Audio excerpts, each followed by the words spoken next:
Kompare me pi kafe në gjezve që të shpia, nuk është një problem. Bjen qarkullimi, nuk rritët. Ajo që kam të thonë. Ajo që kam të thonë. Jo, besë të nuk është argument. Që qafë keme, a dush me qimë në keme, a dush me shku për 70 Mitrovic. Jo,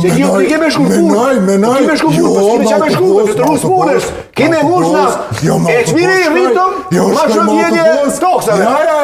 Shkoj me autobus. Po dhe bilet autobusit sajtojë. Kur të rritë shmet, s'mojnë me vazhdu njëtën. Bilet autobusit sajtojë. Po rritën a autobusit, nuk bot 400 euro. Po thua ti që qytetari ka filluar në shkëmbrim mjaftueshëm. Në Kosovë është ushit pa faturë fiskale.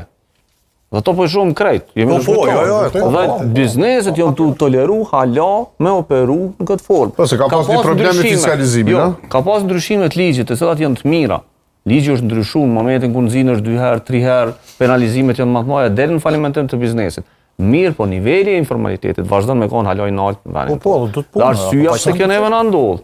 Sërish kthehemi te mungesa e disiplinës dhe performancës. Na nuk kemi inspektorat ato që ndal pi punës. Krejt kam full për mos performancën, korrupsionin, lidhjet e tjera, por nuk kemi njerëz që janë qit prej punës prej aty. Dhe kjo është problematike.